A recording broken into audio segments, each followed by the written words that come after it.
और इस बीच एक बड़ी खबर है, हमले के लिए अमेरिका की रणनीति सामने आ रही है। मदर ऑफ ऑल बम से अटैक संभव है, यानी कि मदर ऑफ ऑल बम का भी इस्तेमाल किया जा सकता है, और अगर इसका इस्तेमाल हुआ तो बड़ी तबाही मच सकती है। अमेरिका का सबसे बड़ा गैर परमाणु बम है, लेकिन इसके हमले से तबाही की विभीषिका का अंदाजा आप लगा नहीं सकते, कितनी बड़ी तबाही हो सकती है।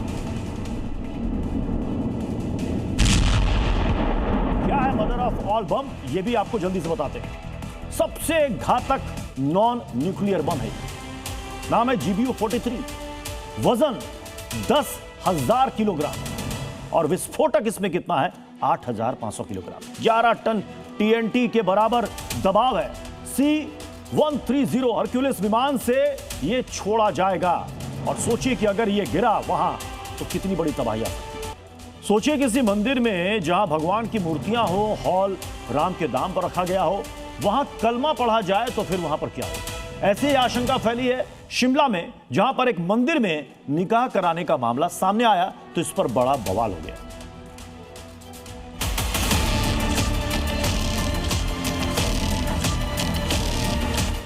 ये शादी पूरे मुस्लिम रीति रिवाज से होनी है, वहां पे कलमे पढ़े जाने हैं, नमाज पढ़ी जाएगी, कलमा पढ़ा जाएगा।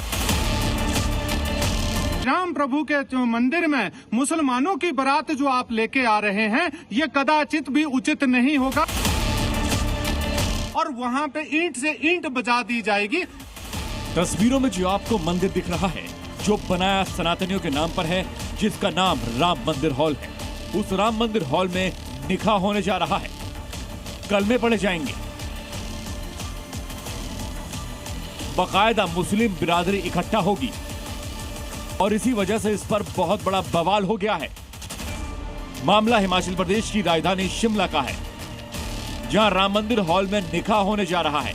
मुस्लिम परिवार ने बेटी के निकाह के लिए राम मंदिर हॉल को बुक किया है।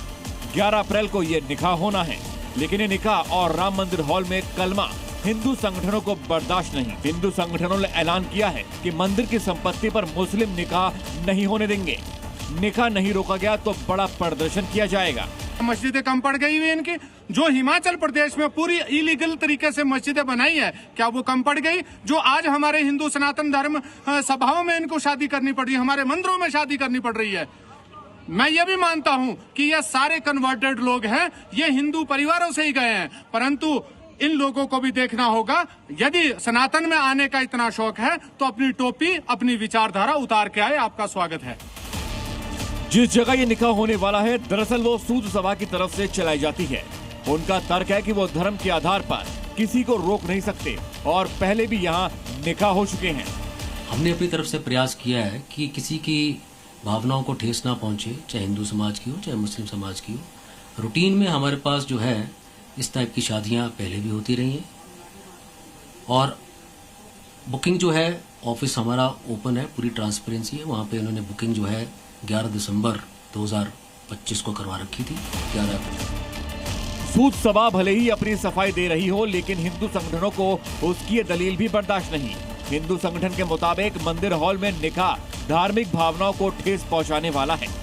सूद सभा शिमला एक और बात कह रही है कि ये पहली बार नहीं है जब मंदिर में यहाँ हॉल में निकाह पढ़ा जा रहा हो। इससे पहले अगर 5 सालों के आंकड़ों पर नजर डाली जाए तो 15 से ज्यादा बार यहाँ पर मुस्लिम परिवारों के निकाह हो चुके हैं, और सूद सभा का जो संविधान है वो इस बात की अनुमति नहीं देता कि जाति या धर्म के आधार पर किसी तरह का कोई भेदभाव किया जाए। लेकिन इस सब के बीच जो हिंदू संघर्ष समिति ने बड़ी चेतावनी दी है, ये चिंताएं बढ़ाने वाली है। न सिर्फ सूद सभा शिमला के लिए चिंता है, बल्कि जिला प्रशासन के लिए भी एक बड़ी चिंता है। वहीं विरोध होने पर हॉल बुक कराने वाले मोहम्मद नासिर ने भी सफाई दी है और कहा है सिर्फ हॉल में रिसेप्शन होगी।